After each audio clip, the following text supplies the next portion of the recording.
But a plant that is not visibly growing is still alive.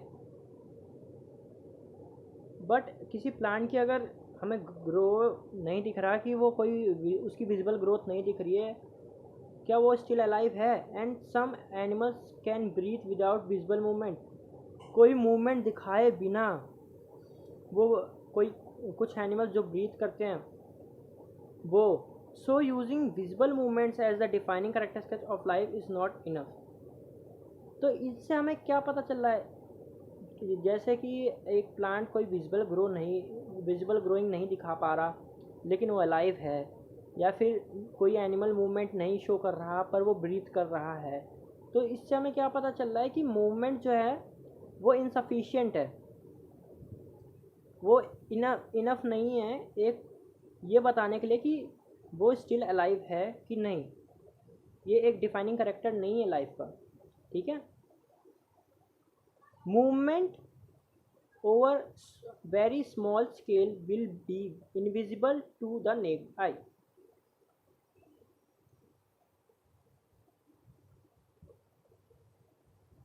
जो particle movement of molecules होता है वो तो इनविजिबल है, उसकी मूवमेंट तो हम देख ही नहीं पाएंगे जो मॉलिक्यूल्स के बीच में मूवमेंट हो रही होती है।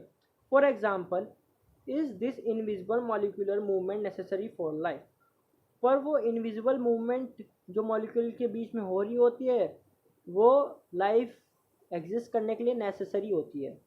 If we ask this question to professional biologist, अगर यही क्वेश्चन हम प्रोफेशनल बायोलॉजिस्ट से पूछें, दे विल से यस, हाँ ये एक नेसेसरी मूवमेंट है लाइफ के लिए। वो कहेगा हाँ, प्रोफेशनल बायोलॉजिस्ट क्या कहेगा कि हाँ ये नेसेसरी है, मॉलिक्यूलर मूवमेंट नेसेसरी है लाइफ के लिए।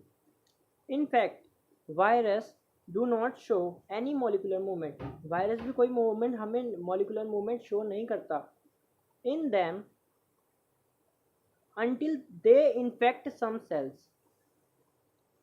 मूवमेंट तो शो नहीं करता लेकिन फिर भी हमारे सेल्स को इन्फेक्ट करता है, वो सम सेल्स को इन्फेक्ट कर देता है। And that is partially why there is a controversy about whether they are truly alive और नॉट। पर यहाँ पे कंट्रोवर्सी क्यों आती है whether they are truly alive और नॉट? हाँ वो अलाइव तो कर रहे हैं पर हमें कैसे पता चल वो अलाइव तो कर रहे हैं लेकिन या नहीं कर रहे हैं, ये कंट्रोवर्सी बन जाती है कि वो लाइव कर रहे हैं क्योंकि उनके अंदर मॉलिक्यूलर मूवमेंट तो हो नहीं रही है लेकिन वो स्टिल अलाइव हैं क्योंकि वो अदर सेल्स को हमारे इन्फेक्ट कर रहे हैं। Why are molecular movements need for life? Molecular movement क्यों नीड है लाइफ के लिए? We have seen in earlier classes that living organisms are well organise structures. हमें पता है लिविंग ऑर्गेनिज्म जो भी हैं उनका एक वेल ऑर्गेनाइज स्ट्रक्चर है। They can have tissues have cells, उनके अंदर टिश्यूज़ प्रेजेंट है, टिश्यूज़ के सेल्स प्रेजेंट है, cells have similar components in them, cells to cell present है and so on. Because of the effect of the environment, this organised ordered nature of living structure is very likely to keep breaking down over time. ये living structures जो हैं अगर ये समय के साथ growth नहीं कर दिखाएंगे, अपनी ग्रोथ नहीं दिखाएंगे तो वो एक ना एक समय पे आके ख़त्म हो जाएंगे। If order break down the organism will no longer be life. अगर ये ब्रेक डाउन हो गया मतलब कि वो अपने आप को अब नहीं कर पा रहे, डेवलप नहीं कर पा रहे हैं और ऑर्गेनाइज में नहीं, इन्वायरमेंट में नहीं है, तो जो है वो ज़्यादा दिन तक अलाइव नहीं रहेंगे। So living creature must keep repairing and maintaining. तो उन्हें समय के साथ अपने आप को डेवलप और रिपेयर करते रहना पड़ेगा, अपने स्ट्रक्चर को मेंटेन रखना पड़ेगा ताकि वो स्टिल अलाइव रह सकें। Since all these structures are made up of molecules, they must move molecules around all the time. हमें पता है सारे स्ट्रक्चर जो हैं एक मॉलिक्यूल से मिल के बने हैं। दे must move molecules around all the time. ये जो है इनकी मूवमेंट चलती रहती है, इन मॉलिक्यूल्स की, ये रुकते ही नहीं है, इन मॉलिक्यूल्स की मूवमेंट नहीं रुकती।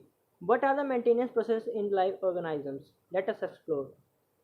अब मेंटेनेंस प्रोसेस क्या है लिविंग ऑर्गेनिजम्स का, अब वो हम पढ़ेंगे। What are life processes, life process क्या है? The maintenance function of living organism and must go on even where they are not doing anything particular। जो मेंटेनेंस फंक्शन है एक लिविंग ऑर्गेनिज्म का, वो तब भी चल रहा होता है जब कि वो कोई काम ना कर रहा हो, उसके बावजूद जो है उसका मेंटेनेंस फंक्शन लाइव ऑर्गेनिज्म का चलता रहता है। Even when we are just sitting in, even we are just sitting इन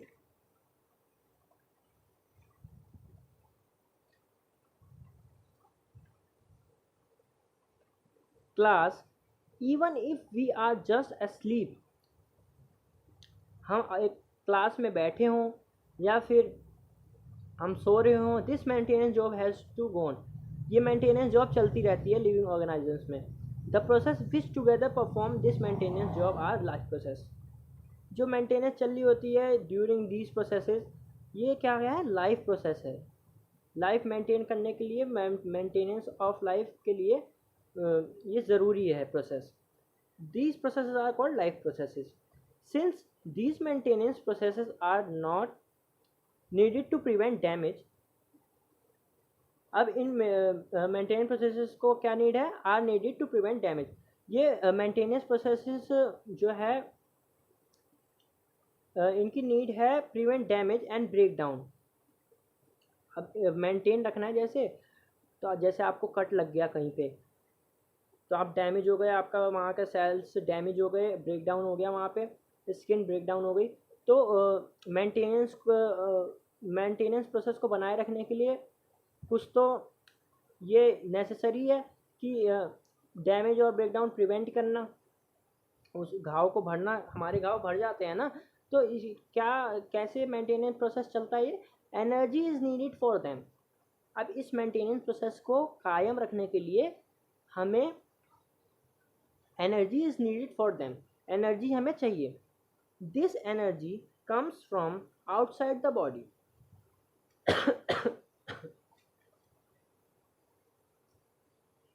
ये एनर्जी अब कहाँ से आती है? This energy comes from outside the body, body के बाहर से एनर्जी आती है, ऑफ द इंडिविजुअल ऑर्गेनाइज्म, किसी पर्टिकुलर ऑर्गेनाइज्म के बाहर के वातावरण से ये एनर्जी अंदर आती है। सो देयर मस्ट बी, किसके थ्रू? फूड के through. So there must be a process to transfer a source of energy from outside the body.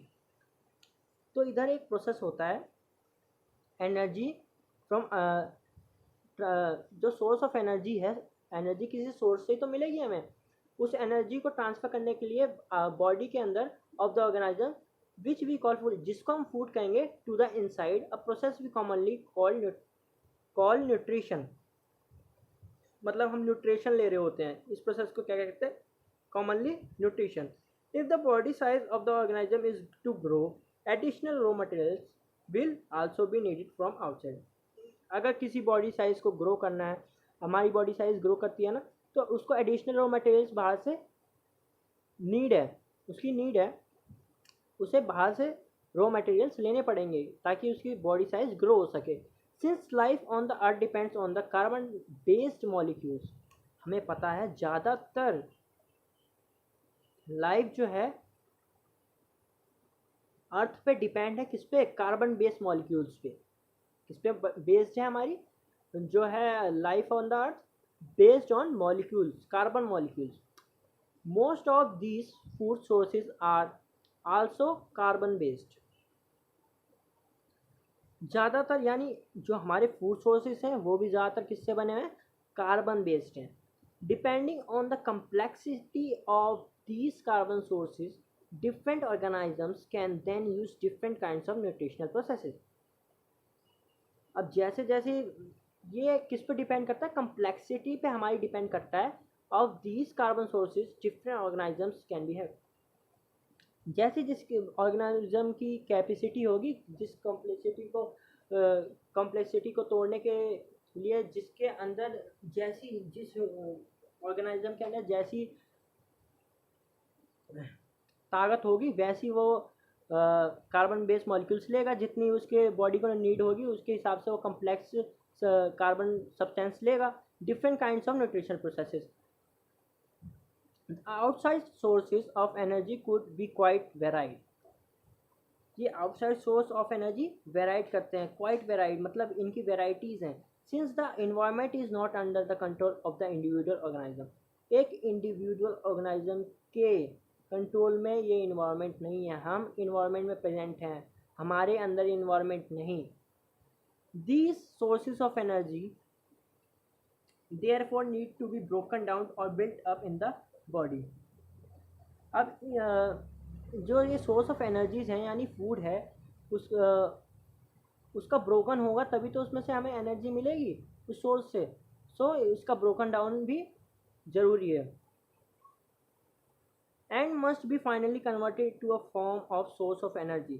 तभी तो एनर्जी की फॉर्म में कन्वर्ट होगा from a source that can be used for the various molecular movement needed for the maintaining life structures.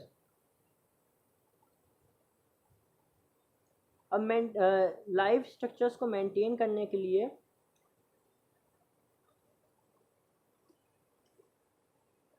as well as to the kind of molecules the body needs to grow. जब ये energies हमारे अंदर होगी तो body तभी तो grow होगी. For this a series of chemical reaction in a body are necessary. अब इस फूड सोर्स से एनर्जी निकालने के लिए हमारे बॉडी में क्या होती हैं, केमिकल रिएक्शंस होती हैं विच आर नेसेसरी, जो कि ज़रूरी हैं ब्रेक डाउन ऑफ फूड के लिए. Oxidising reducing reaction are some of the most common chemical means to be break down molecules. Molecules के ब्रेक डाउन में सबसे बड़ी रिएक्शन क्या है, केमिकल रिएक्शन ऑक्सीडाइजिंग रिड्यूसिंग. ठीक है. For this many organism use oxygen source from outside the body. अब इस प्रोसेस को करने के लिए जो ऑर्गेनिजम्स हैं ऑक्सीजन लेते हैं बाहर के सोर्स से. The process of acquiring oxygen from outside the body and to use it in the process of breaking down of food source for cellular need is what we call respiration. जो ये हम inhale करते हैं oxygen बाहर से from outside of the body for breakdown of food sources, इसे हम क्या कहते हैं, रेस्पिरेशन. इस प्रोसेस को क्या कहते हैं, respiration. In the case of a single cell organism like amoeba, single cell structure होता है amoeba, right. No specific organs for taking food, जिसके अंदर स्पेसिफिक ऑर्गन्स प्रेजेंट नहीं होते for food. Exchange of gases और रिमूवल ऑफ वेस्ट, वेस्ट का removal भी उसके अंदर नहीं हो सकता और गैस का एक्सचेंज भी नहीं हो सकता. Be needed because the entire surface of the organism is in contact with the environment. But उसका जो पूरा ऑर्गेनिज्म है ये सिंगल सेल, ये किसके कॉन्टैक्ट में है, इन्वायरमेंट के कॉन्टैक्ट में है. But what happens when the body size of the organism increase and the body design becomes more complex. अब जैसे जैसे हमारा साइज़ बढ़ता जाएगा, जिस ऑर्गेनिज्म का जैसा साइज़ होगा उसके हिसाब से वो कॉम्प्लेक्स होता जाएगा. In multicellular organism all the cells may not be in direct contact with the surrounding. अब जो मल्टी सेलर ऑर्गेनिजम्स है वो उनके सारे सेल्स तो डायरेक्ट कॉन्टैक्ट में नहीं है ना सराउंडिंग इन्वायरमेंट से. हमारे बाहर के वातावरण से हमारा बॉडी अलग है ना, एक एक सेल इन्वायरमेंट से तो नहीं मिल रहा.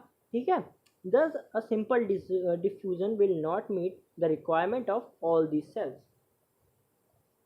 अब एक प्रोसेस डिफ्यूजन, सिंपल डिफ्यूजन जो सिंगल सेल स्ट्रक्चर में होता है वो हमारे अंदर नहीं हो सकता. ठीक है. तो simple diffusion not meet the requirements of all the cells. वो ऑल सेल्स की रिक्वायरमेंट पूरी नहीं कर सकता क्योंकि पूरी बॉडी हमारी डिफ्यूजन नहीं कर सकता. We have seen previously how in multicellular organism various body parts have specialized in the functions they perform.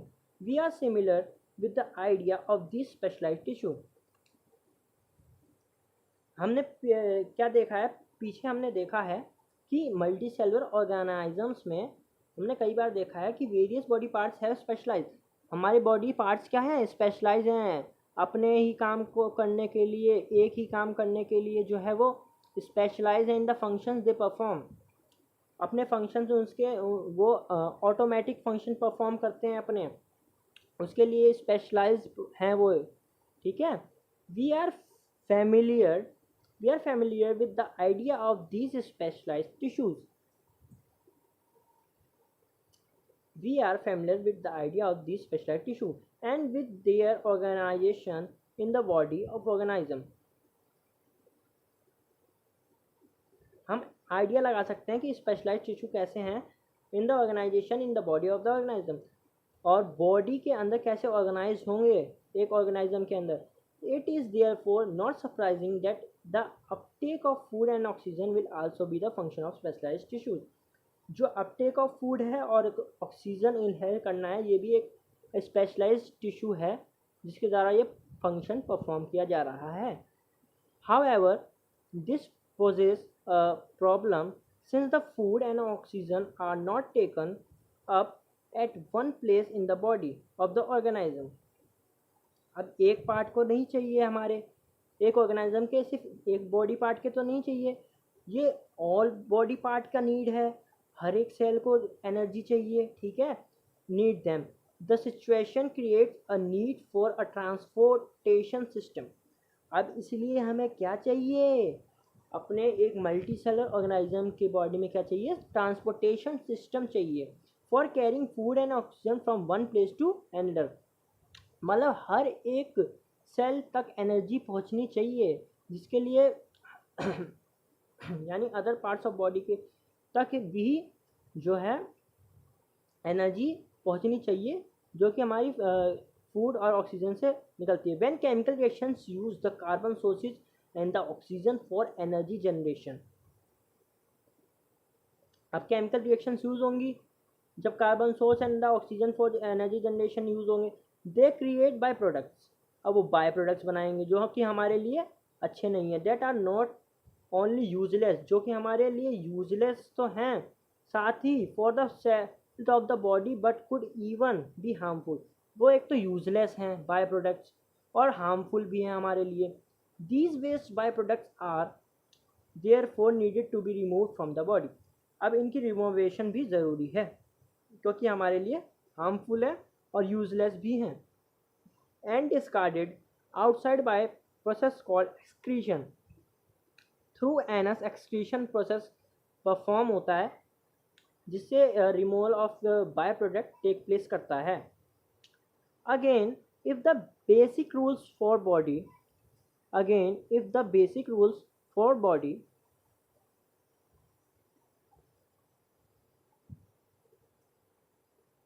design in multicellular organisms are followed, a specialized tissue for excretion will be developed. अब हमारे अंदर एक specialized tissue developed है excretion के लिए, which means that transportation system will need to transport waste. अब इसके हमारे पास ट्रांसपोर्टेशन सिस्टम भी है, जो ट्रांसपोर्टेशन सिस्टम भी चाहिए ना वेस्ट को एक्सक्रीटरी टिश्यू तक पहुंचाने के लिए, तो ट्रांसपोर्टेशन सिस्टम लग रहा है। Let us consider the various processes so essential to maintain life one by one. तो हम जो हम पढ़ते जा रहे हैं उन सबको ये मानते हुए चलते हैं कि ये सब जो है ज़रूरी है एक लाइफ प्रोसेस को मेंटेन करने के लिए। Why, अब क्वेश्चंस ले रहे हैं, why is diffusion insufficient to meet the oxygen requirements of multicellular organism like humans? Diffusion क्यों इनसफिशिएंट है? क्योंकि हम सिंगल सेल ऑर्गेनिजम्स नहीं हैं, हम मल्टी सेलर ऑर्गेनिजम्स हैं। हमारे हर एक सेल का डिफ्यूज़न प्रोसेस होना पॉसिबल नहीं है, इसलिए डिफ्यूज़न प्रोसेस इनसफिशिएंट है एक मल्टी सेलर ऑर्गेनिज्म के लिए like humans. What criteria do we use to decide whether something is alive? हम क्या क्राइटेरिया यूज़ करेंगे कि कोई चीज़ स्टिल अलाइव है, उसके अंदर केमिकल रिएक्शंस चल रही होंगी, क्या हो रहा होगा, उसकी ग्रोथ, इंटरनल ग्रोथ हो रही होगी, ठीक है, उसका एक्सक्रीशन हो रहा होगा, उसके अंदर ट्रांसपोर्टेशन सिस्टम प्रेजेंट होगा, ठीक है। What are outside raw materials use for by an organism? Outside raw materials क्या हैं?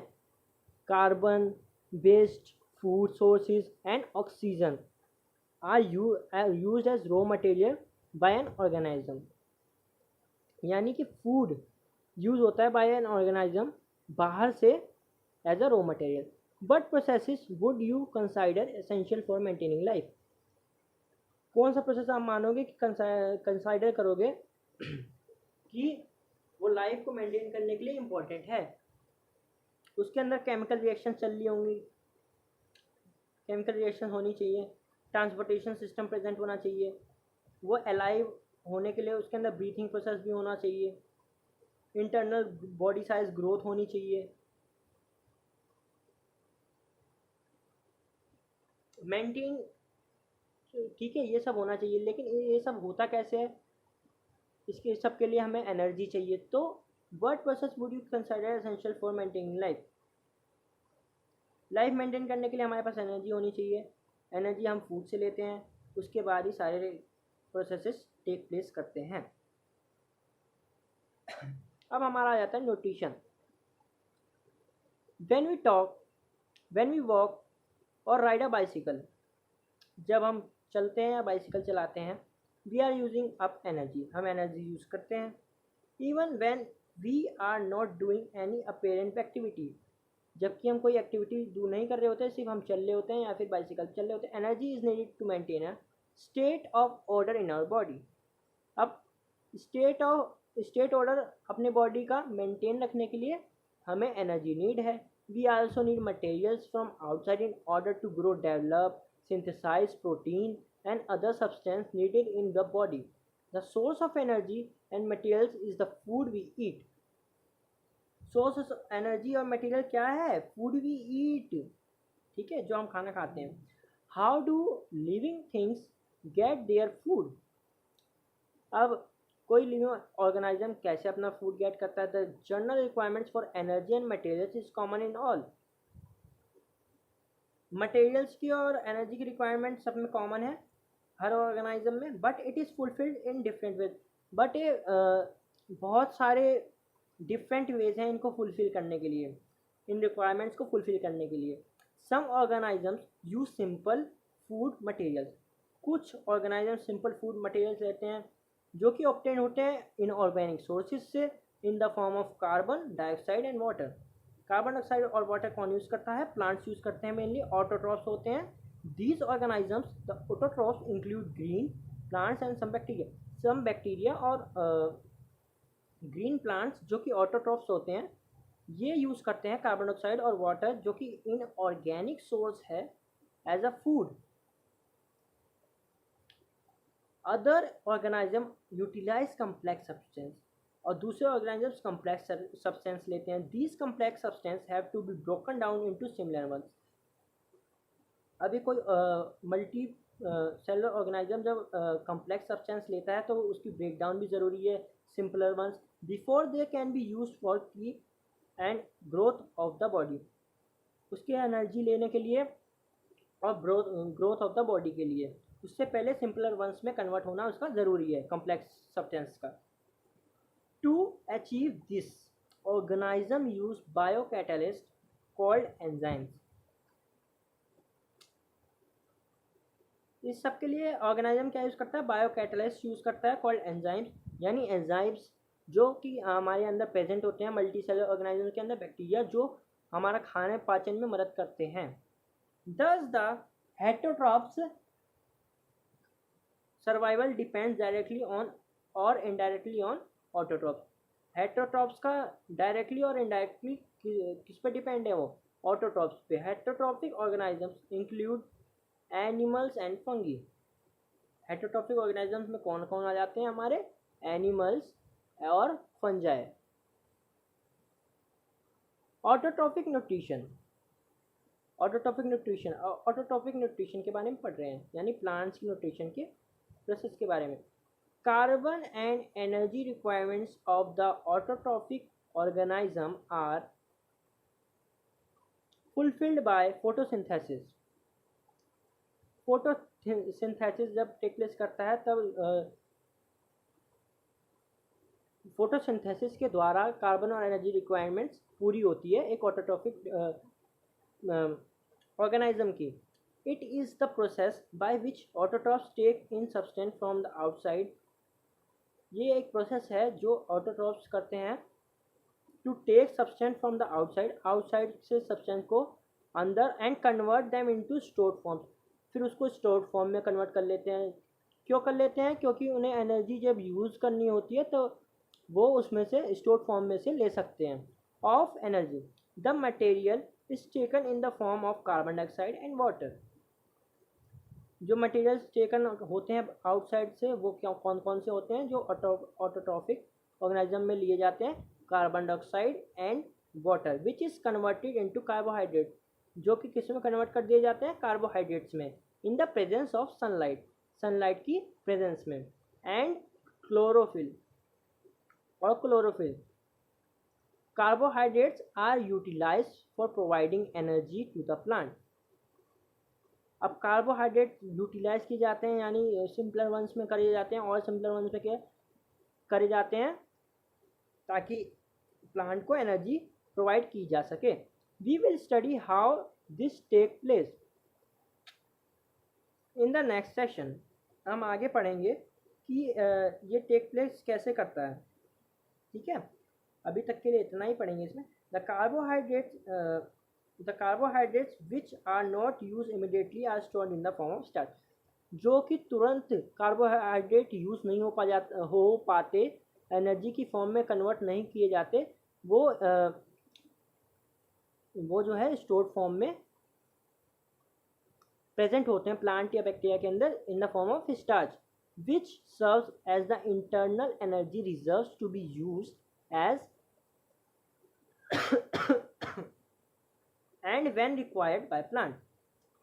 वो एज अ स्टोर्ड फॉर्म अंदर इंटरनल एनर्जी प्रेजेंट होती है, जब उन्हें यूज़ करना होता है उसकी ज़रूरत पड़ती है तो वो ले लेता है plant. A somewhat similar situation is seen in us where some of the energy derived from the food we eat is stored in our body in the form of glycogen. ऐसे ही हमारे अंदर हम देख सकते हैं कि फूड की store form क्या है हमारे अंदर? ग्लाइकोजन के फॉर्म में हमारी बॉडी के अंदर एनर्जी स्टोर्ड रहती है.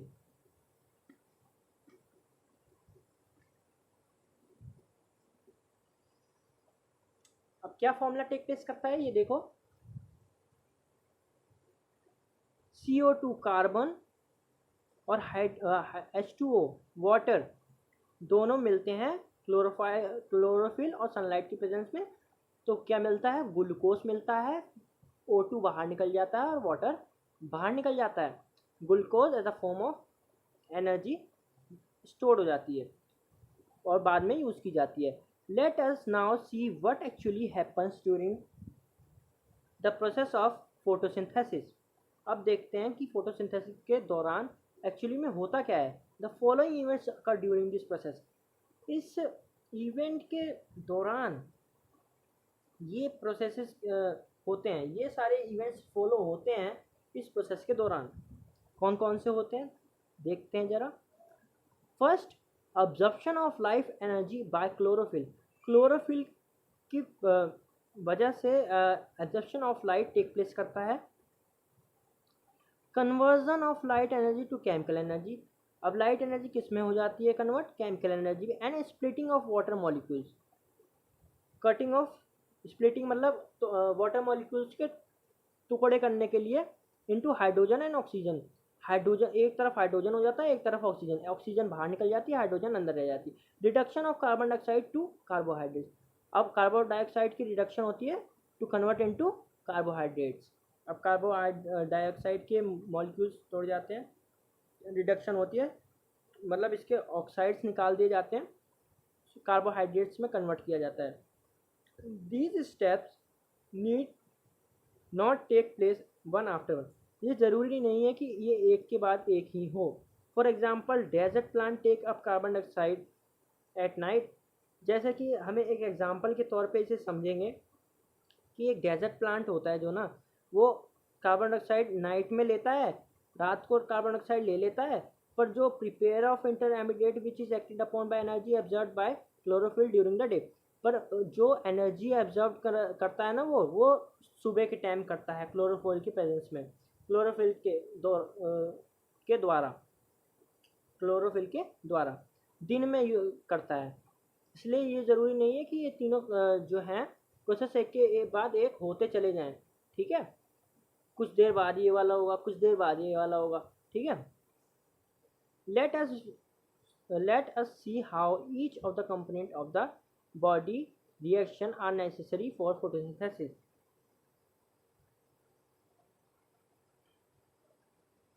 अब ये देखते हैं हम, इसके अंदर देखेंगे if you carefully observe a cross section. अब क्रॉस सेक्शन ऑफ लीफ क्या है, ये a leaf under the microscope के अंदर रखा हुआ है। इसके अंदर क्या क्या दिख रहा है, अपर एपिडर्मिस, जो ये है ग्रीन कलर का क्लोरोप्लास्ट, ये स्पेसिस हैं, कौन से एयर स्पेसिस हैं, और ये क्या है, ये गार्ड सेल्स हैं।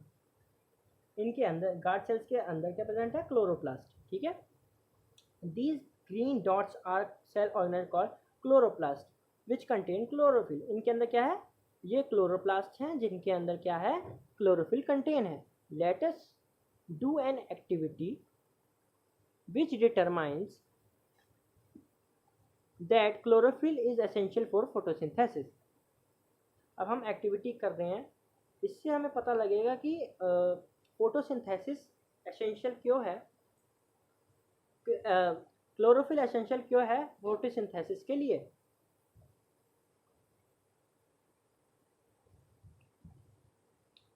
Activity 6.1, take a potted plant with variegated leaves, for example money plant और कॉटन। मनी प्लांट या कॉटन के लीव्स लेनी है हमें। Keep the plant in a dark room. अब प्लांट को डार्क रूम में रख देंगे 3 से 4 दिन के लिए। All the starch get use. अब उसका सारी एनर्जी जो होगी वो यूज हो जाएगी, तो अब उसे फोटोसिंथेसिस टेक प्लेस करना पड़ेगा। ठीक है, उसे हम मजबूर कर देंगे। Now keep the plant in sunlight for about 6 hours. अब प्लांट को 6 आवर्स के करीब जो है रख दो, उसको सुखा दो, मतलब सनलाइट में रख दो। Pluck a leaf from the plant. अब प्लांट से एक लीफ ले लो। Make the green areas in it and trace them on a sheet paper. अब ग्रीन एरियाज को मार्क कर लो और शीट पेपर पे टैप्ड कर लो। Dip the leaf off in boiling water for a few minutes. अब उसको बॉइलिंग वाटर में कुछ मिनटों के लिए डिप कर दो। After this immerse it in a beaker containing alcohol. फिर से एक एल्कोहल कंटेनिंग बीकर में इमर्स कर दो। Carefully place the above beaker in a water bath and heat till the alcohol begins to boil. अब उसके अंदर डालने के बाद उस एल्कोहल को बॉयल होने तक छोड़ दो। What happens the colour of leaf, what is the colour of the solution. Now dip the leaf in a dilute solution. अब उसे डाइल्यूट सॉल्यूशन ऑफ आयोडीन में कुछ मिनटों के लिए डाल देंगे। Take out the leaf and राइजन ऑफ द आयोडीन सॉल्यूशन। अब आयोडीन सॉल्यूशन में से उसे निकाल लिया। Observe the colour of the leaf and compare this with the tracing of the leaf turn in the bin 6.2।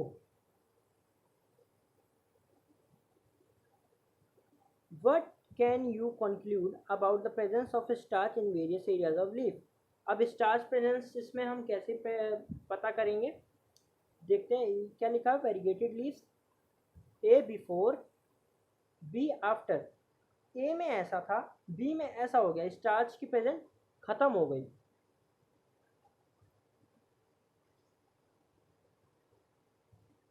Now let us study how the plant obtains carbon dioxide. अब हम देखते हैं कि प्लांट्स कार्बन डाइऑक्साइड कैसे obtain करते हैं। In 9th class we have talked about stomata. हमने 9th class में ही पढ़ा था कि स्टोमेटा क्या होते हैं।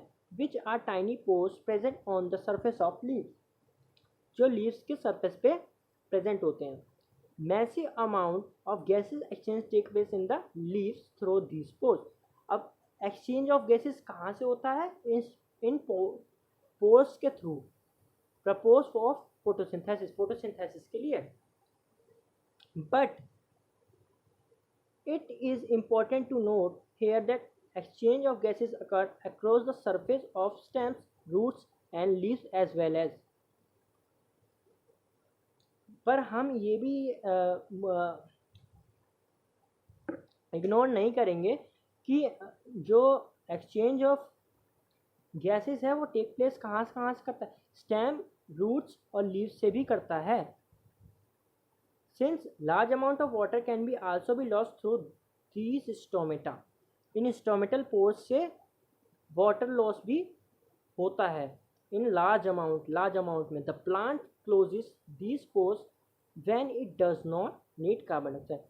ये pores कब बंद हो जाते हैं? जब उन्हें कार्बन डाइऑक्साइड की नीड नहीं होती है फोटोसिंथेसिस करने के लिए.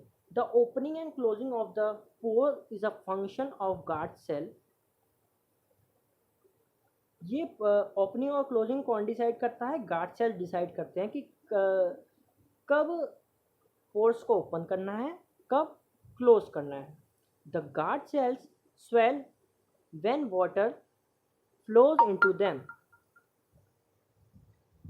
गार्ड सेल्स स्वेल हो जाते हैं जब उनके अंदर वाटर फ्लो कर रहा होता है, वाटर मूवमेंट हो रही होती है. जब गार्ड सेल्स के मूवमेंट हो रही होती है स्टोमेटल पोर्स के पास, तो गार्ड सेल्स जो है स्वेल कर